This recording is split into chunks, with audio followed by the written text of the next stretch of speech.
बिस्मिल्लाहिर्रहमानिर्रहीम। अस्सलाम वालेकुम स्टूडेंट्स। आज हमारा लेक्चर नंबर 20 है। Chapter number 1 review exercise 1 ninth mathematics. पिछले लेक्चर में हमने क्वेश्चन नंबर 2 किया था।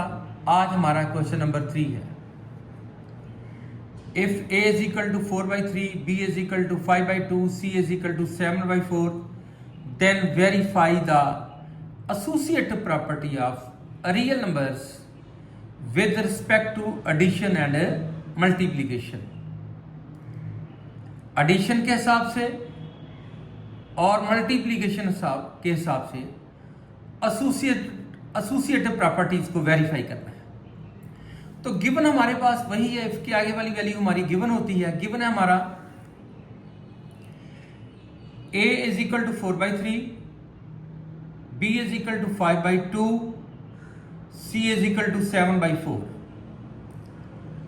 और associative property with respect to addition पहले हम करेंगे। एसोसिएटिव प्रॉपर्टी जो होती है वो 3 नंबरों के लिए होती है, 3 के लिए।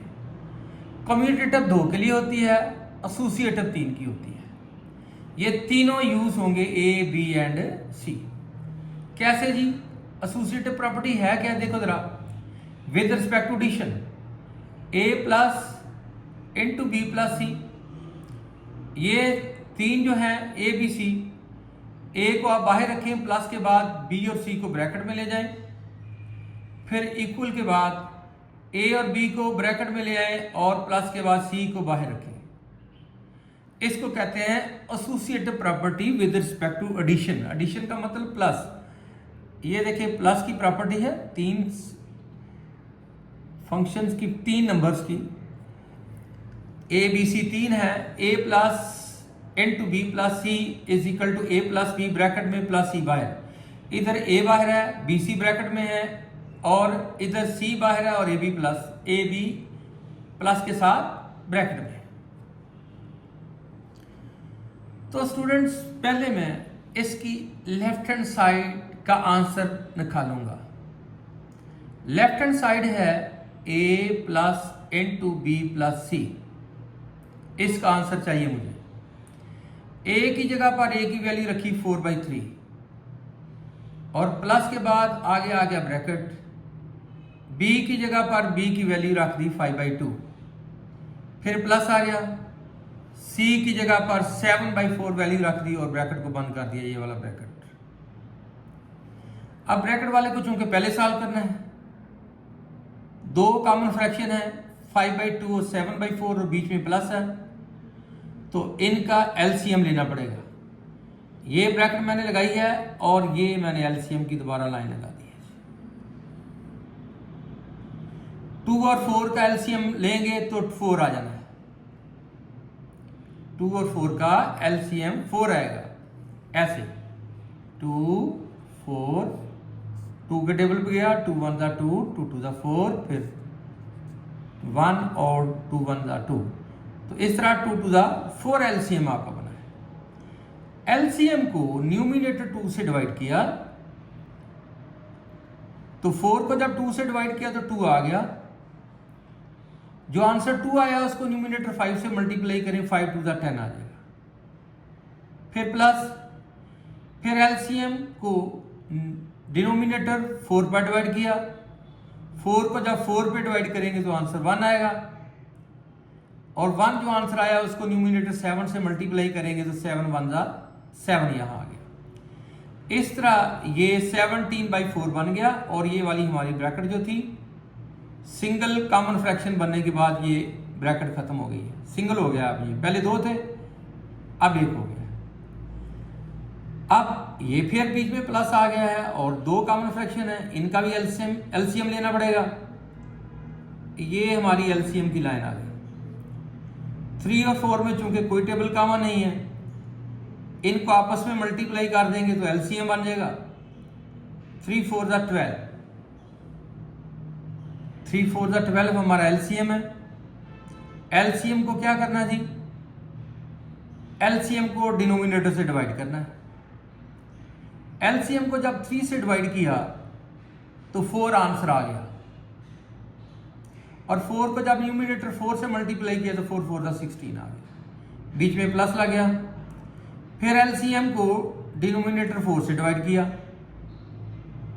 12 को जब 4 से डिवाइड करेंगे तो 3 आ जाएगा, और 3 जो आंसर आया उसको न्यूमिनेटर 17 से मल्टीप्लाई करेंगे तो 17 3 × 51 होता है। इस तरह ये दोनों ऊपर वाले प्लस होकर 67/12 बन गए। ठीक है जी, और ये हमारी लेफ्ट हैंड साइड का आंसर आ गया। नंबर 1 कहना तो कह दे, नहीं कहना तो रहने दे। राइट हैंड साइड पे आ जाए।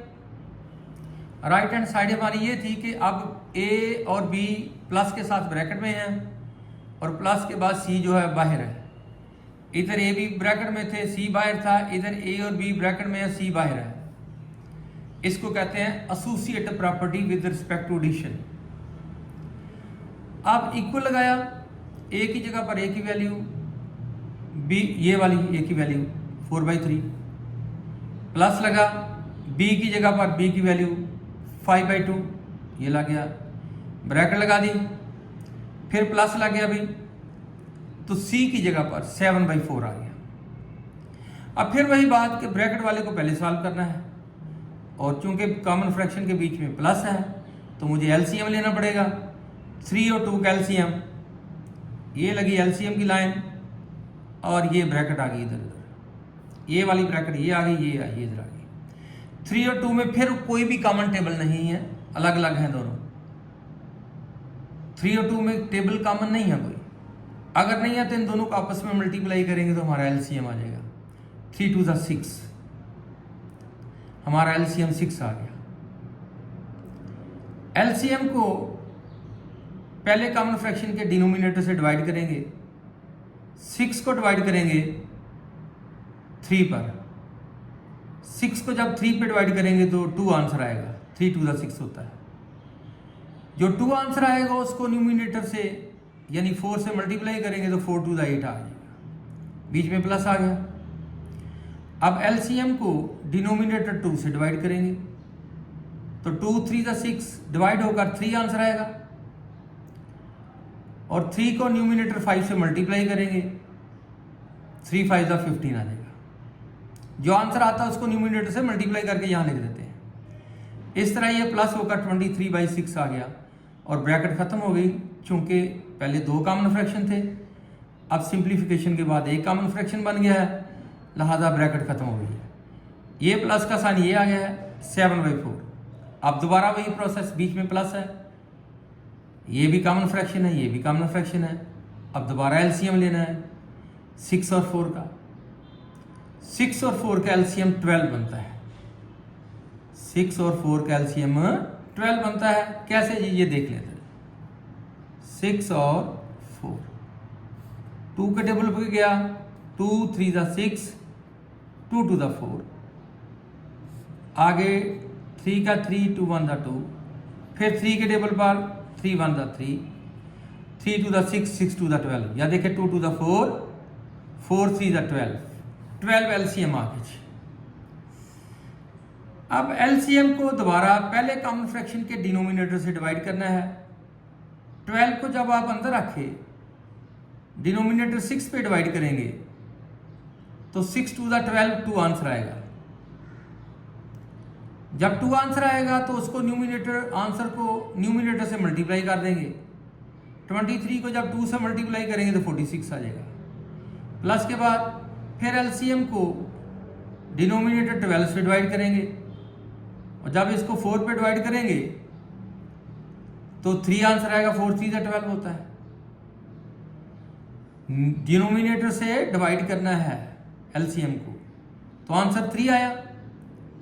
3 आंसर को न्यूमिनेटर से मल्टीप्लाई कर दें, 7 3 21, और इस तरह 21 यहां लग गया। इन दोनों को प्लस किया तो 67/12 आ गया। राइट हैंड साइड का आंसर भी यही था, लेफ्ट हैंड साइड का आंसर भी यही है। Hence left hand side is equal to right hand side.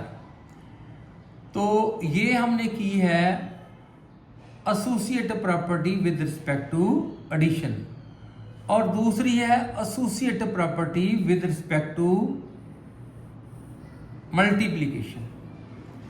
तो देखते हैं जी अब ये आपकी आ गई associate property with respect to multiplication. Associate property with respect to multiplication. अब उसी तरह तीनों नंबर हमारे पास ए बी सी। अब मल्टीप्लाई करेंगे, ए को बाहर रखा, बी सी को ब्रैकेट में रख दिया और आपस में ये सारे मल्टीप्लाई हो रहे हैं। फिर ए बी को ब्रैकेट में रखा और सी को बाहर रख दिया। ए बाहर, बी सी ब्रैकेट में और ए बी ब्रैकेट में और सी बाहर। ये है हमारी associate property with respect to multiplication. ये तीनों नंबर आपस में मल्टीप्लाई हो रहे हैं। तो पहले लेफ्ट हैंड साइड का answer a into B C. A की जगह पर आ गया उसकी वैल्यू 4/3, ये ब्रैकेट लगाई। बी की जगह पर उसकी वैल्यू आ गई है 5/2। फिर मल्टी इसके बीच में चूंकि मल्टीप्लाई है, मल्टीप्लाई डाल दिया मैंने। सी की वैल्यू 7/4 है। अब इनको मल्टीप्लाई करना है, एलसीएम नहीं लेना। एलसीएम तो तब था जब बीच में प्लस या माइनस आए तो फिर एलसीएम होता है। अगर मल्टीप्लाई तो सिंपल मल्टीप्लाई कर देना, ऊपर नीचे कटिंग भी कर सकते हैं अगर होती हो तो। और अगर कटिंग नहीं हो रही तो न्यूमिनेटर से मल्टीप्लाई होगा और डिनोमिनेटर से। 7 5 = 35 और 2 4 = 8, ये आ गया।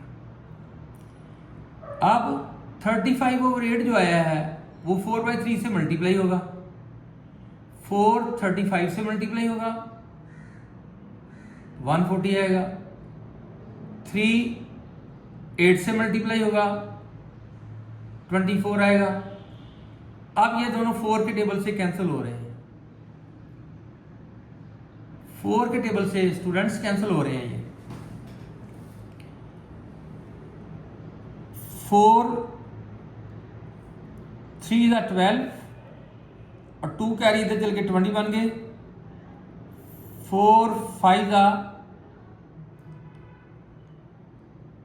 20 और ये 4 के टेबल से कैंसिल होने के बाद 6 आ गया। या फिर आप इस तरह कर सकते हैं, यहां कैंसिल ना करें, 2 के टेबल से कैंसिल किया तो ये आ गया,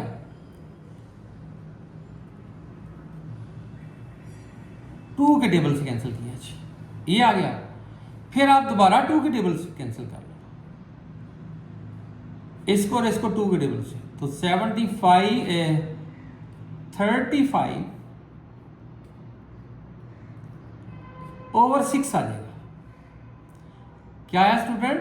35/6। अब राइट हैंड साइड पे आ जाए। राइट हैंड साइड ये है कि ए बी ब्रैकेट में है, सी बाहर है। ए की वैल्यू 4/3 मल्टीप्लाई बीच में, बी की वैल्यू 5/2 ब्रैकेट बंद, फिर सी की वैल्यू मल्टीप्लाई डाल के 7/4। तो ये और ये जो है स्टूडेंट कैंसिल कर दिया मैंने। 2 1 = 2, 2 2 = 4, 5 2 = 10, 5 2 = 10/3।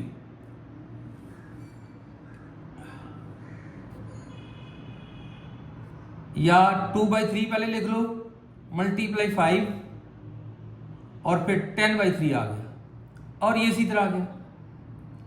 अब फिर मल्टीप्लाई स्टूडेंट्स, इसको इससे मल्टीप्लाई किया 70 आ गया, इसको इससे मल्टीप्लाई किया 12 आ गया। और फिर ये 2 के टेबल से कैंसिल हो रहे हैं। ऊपर 2 के टेबल से कैंसिल होने के बाद 35 आएगा, नीचे 2 के टेबल से कैंसिल होने के बाद 6 आएगा। उधर भी 70/12 था तो 2 के टेबल से कैंसिल करके 35/6 आ गया। इधर भी 70/12 है तो 2 के टेबल से कैंसिल होकर 35/6 आ गया।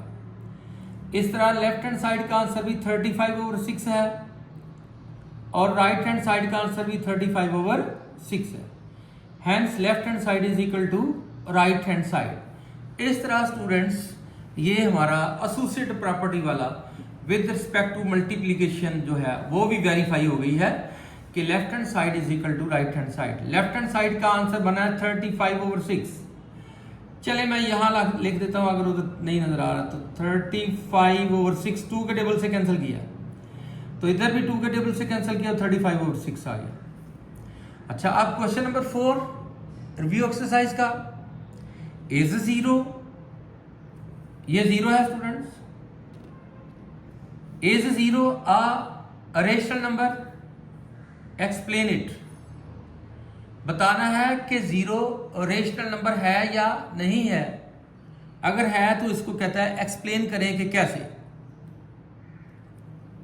इसका आंसर ये है कि rational numbers can be written as, rational number को हम ऐसे लिख सकते हैं P/Q की फॉर्म में, यानी कॉमन फ्रैक्शन की फॉर्म में हम रेशनल नंबर को लिख सकते हैं, where P and Q both belong to integers.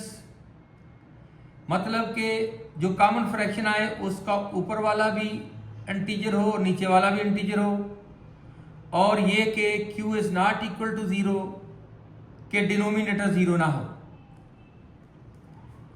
Rational number जो हैं उनको हम P/Q यानी कॉमन फ्रैक्शन की फॉर्म में लिख सकते हैं। कैसे स्टूडेंट? चले इधर मैं पहले आपको बताता हूं। ये 3 हमारे पास रेशनल नंबर है,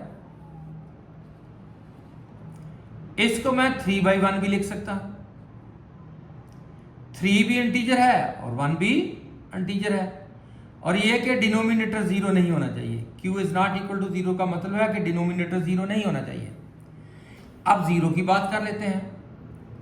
no 0 can be written as, 0 को हम ऐसे लिख सकते हैं 0/1 का मतलब 0 ही।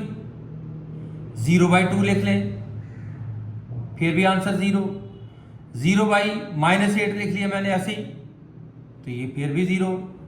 0/-9 लिख लिया, फिर भी 0। 0/100 लिख लिया, फिर भी 0। ये सारे आपस में इक्वल हुए क्योंकि सब किसके इक्वल है? 0 के। तो ये कॉमन फ्रैक्शन की फॉर्म में लिख लिया मैंने P/Q, P/Q, P/Q, P/Q, P/Q। ऊपर वाला भी इंटीजर है और नीचे वाला भी इंटीजर है, और ये कि नीचे वाला इंटीजर 0 भी नहीं है, तो लिहाजा 0 को हम इस कॉमन फ्रैक्शन की फॉर्म में लिख सकते हैं। ठीक है, रेशनल नंबर को कॉमन फ्रैक्शन की फॉर्म में लिख सकते हैं ना, तो लिख दिया हमने इसको कॉमन फ्रैक्शन की फॉर्म में, एटसेट्रा आगे लिख दिया कि वगैरह वगैरह कुछ भी आप लिख सकते हैं, फिर ओवर 0 के नीचे कुछ भी नंबर आ सकता है। लिहाजा 0 को हम ये कॉमन फ्रैक्शन की फॉर्म में लिख सकते हैं, इसलिए 0 जो है ये रेशनल नंबर है। वेयर 0 बिलोंग टू Z यानी integers, and all denominators 1, 2, -8, -900 also belong to integers. ऊपर वाला भी इंटीजर, नीचे वाले भी integer, so 0 is a rational number. Main बात यह है कि ये रेशनल है। क्योंकि हम इसको P/Q की फॉर्म में लिख सकते हैं। कैसे? 0 को हम लिख सकते हैं 0/1, 0/2, 0/3, 0/4, कुछ भी लिख सकते हैं, तो ये कॉमन फ्रैक्शन बन जाता है जिसमें डिनोमिनेटर 0 नहीं है। लिहाजा 0 जो है ये रेशनल नंबर है। तो स्टूडेंट्स, इसके साथ ही आज का ये लेक्चर ख़त्म होता है। कल तक के लिए इजाज़त दें। अल्लाह हाफिज़।